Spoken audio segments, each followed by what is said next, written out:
اور ٹھوس ہے، اور یہ اس سچ کے بارے میں سمجھاتا ہے جس کا ہمیں پہلے سے اپنے جسمانی حواس کے ذریعے تجربہ نہ ہوا ہو۔ یہ ایک ایسی چیز ہے جس کے لیے ہم امید کر سکتے ہیں۔ یہ ایک یقینی ثبوت ہے ان چیزوں کا جنہیں ہم دیکھتے نہیں۔ ایمان ایک ایسا اجزاء ہے جو بڑھتا رہتا ہے۔ اب یہاں پہلا یوحنا 5:4 کہتی ہے، جو کہ خدا سے پیدا ہوا ہے وہ دنیا پر غالب آتا ہے، اور وہ غلبہ جس سے دنیا مغلوب ہوئی ہے ہمارا ایمان ہے۔ یہ اندیکھی چیزوں کو دیکھنے کے لیے ہماری روحانی آنکھوں کو کھولتا ہے۔ یہ ہمیں آگے بڑھنے کی طاقت دیتا ہے تاکہ کچھ بنیں اور کریں۔ سوال ہے کہ یہ ایمان کہاں سے آتا ہے؟ ہر کوئی شاید جانتا ہو کہ ایمان سننے سے پیدا ہوتا ہے، اور سننا مسیح کے کلام سے ہے۔ چاہے یہ لکھا ہوا ہو یا بولا جائے یا دونوں ہوں، یہ ایک ساتھ کام کرتے ہیں۔ ایک کا کبھی دوسرے کے ساتھ متصادم نہیں ہوتا۔ آپ جانتے ہیں کہ ابراہم جو کہ ایمان میں ہمارا باپ ٹھہرا، وہ ایک بتوں کی پوجا کرنے والا تھا۔ وہ 70 برس سے کسدیوں کے علاقے میں بسا ہوا تھا، اور اچانک سے اس کی خدا سے ملاقات ہوئی، اور اس نے سنا کہ خدا نے کہا، اے ابراہم، میں خدا ہوں، میرے پیچھے چل اور کامل ہو، اور میں تجھے ایک عظیم قوم بناؤں گا۔ اور اسی وقت الہی تخلیقی کلام سے جو خدا کے منہ سے نکلا، ایمان ابراہم میں بڑھا جو خدا کی طرف سے دیا گیا تھا، اور وہ خدا سے جڑ گیا اور خدا پر ایمان رکھا۔ کیا آپ جانتے ہیں کہ وہی ایمان اس حصے میں پھیلا، وہ بنی اسرائیل قوم میں پھیلا، وہ مخالف مسیحیوں میں پھیلا، وہ کلیسیا میں پھیلا۔ اس نے ابراہم کے ظاہری اور روحانی مرتبے کو بدل ڈالا جو کہ کلیسیا ہے۔ اور یہاں ہم دیکھتے ہیں کہ 6000 سال بعد اس آدمی کے بارے میں اس کمرے میں ہر ایک کو بات کرتے سن رہے ہیں۔ اور اب آپ جانتے ہیں کہ خدا نے اس ایک آدمی سے جو کہا وہ بالکل سچ ہے، اور انسان کے متعلق جو کہا وہ سچ تھا۔ اب بات یہ ہے کہ ایمان اس وقت پیدا ہوتا ہے جب ہم خدا کے تخلیقی کلام کو سنتے یا پڑھتے ہیں، اور وہ اسے ہمارے لیے زندہ کرتا ہے۔ اور بات یہ ہے کہ ہم میں سے ہر ایک کا قابل پیمائش ایمان ہے۔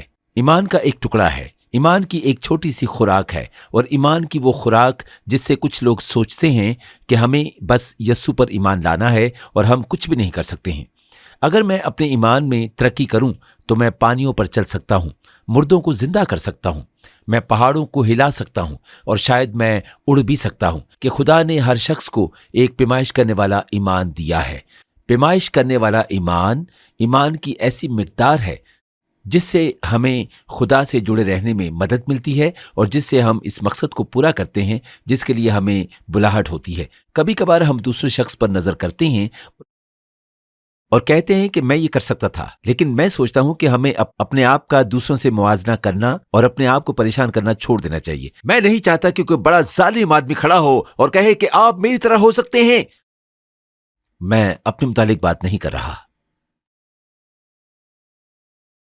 رومیو 12:3 کہتی ہے، میں اس توفیق کی وجہ سے جو مجھ کو ملی ہے تم میں سے ہر ایک سے کہتا ہوں کہ جیسا سمجھنا چاہیے اس سے کہیں زیادہ کوئی اپنے آپ کو نہ سمجھے، بلکہ جیسا خدا نے ہر ایک کو اندازہ کے موافق ایمان تقسیم کیا ہے، اعتدال کے ساتھ اپنے آپ کو ویسا ہی سمجھے۔